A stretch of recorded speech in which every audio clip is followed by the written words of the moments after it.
દુનિયામાં ઘણા પ્રકારની જનજાતિઓ છે જેમની અજીબો ગરીબ પ્રથાઓ અને પરંપરાઓ દુનિયાના અન્ય દેશોમાં ક્રૂર ગુનો માનવામાં આવે છે. જો કે તેમની પરંપરા અનુસાર એક ખાસ રિવાજ છે.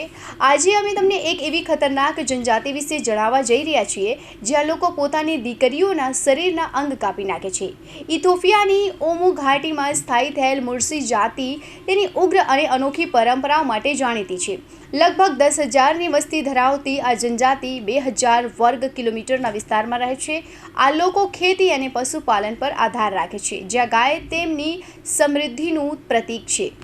મુર્સી જનજાતિમાં 15 અને 16 વર્ષની યુવતીઓના નીચલા હોઠ કાપીને તેમના લાકડાના અથવા માટીના ડિસ્ક નાખવામાં આવે છે.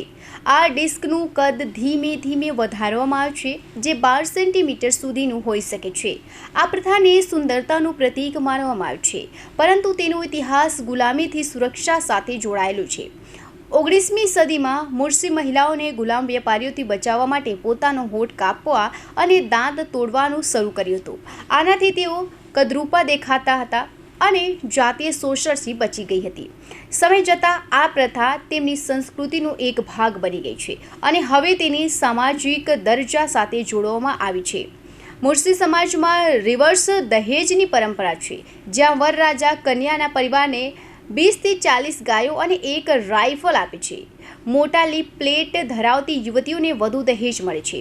આ પ્રથા તેમની આર્થિક અને સામાજિક વ્યવસ્થાનો એક મહત્વપૂર્ણ ભાગ છે. મુર્સી પુરુષો ડોંગા નામની લાકડી લડાઈમાં ભાગ લે છે, જે લગ્ન માટે આયોજિત કરવામાં આવે છે. આ રમત એટલી ખતરનાક હોય છે કે તે મૃત્યુનું કારણ પણ બની શકે છે. વિજેતાને સુંદર પત્ની અને સામાજિક સન્માન મળે છે. મુર્સી પુરુષો પોતાની તાકાત વધારવા માટે ગાયનું લોહી પીવે છે અને તેઓ તેને સન્માનનું પ્રતીક માનવામાં આવે છે. આ તેમની હિંસક અને આક્રમક સંસ્કૃતિને પ્રતિબિંબ કરે છે. ગાયો તેમના માટે સંપત્તિ અને શક્તિનો આધાર છે. મુર્સી જનજાતિને દુનિયાની સૌથી ખતરનાક જનજાતિઓમાંથી એક ગણવામાં આવે છે. આ લોકો બહારના લોકોને તેમના વિસ્તારમાં પ્રવેશતા અટકાવે છે અને તેમના પર હુમલો પણ કરી શકે છે. ઇથોપિયન સરકારે તેની સાથે સંપર્ક પર પ્રતિબંધ મૂક્યો છે.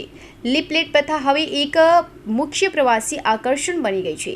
આ પ્રથા હવે મુર્સી, ચાઈ અને તીરમાં જનજાતિઓ દ્વારા નિભાવવામાં આવે છે. તેને જોવા માટે દૂર દૂરથી પ્રવાસીઓ આવે છે, પરંતુ સુરક્ષા કવચ વિના ત્યાં જવું જોખમી છે.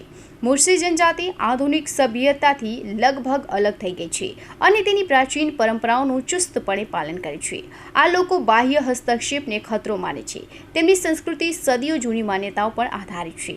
ઘણા લોકો હોઠ કાપવાની પ્રથાને ક્રૂર અને અમાનવીય માને છે. જો કે મુર્સી સમાજમાં તેની સુંદરતા અને સામાજિક દરજ્જાનું પ્રતીક છે. આ પ્રથા તેમની અનોખી ઓળખને પ્રતિબિંબિત કરે છે, જે દુનિયાને આશ્ચર્યચકિત કરે છે. Bureau report, Hind TV news, Surat.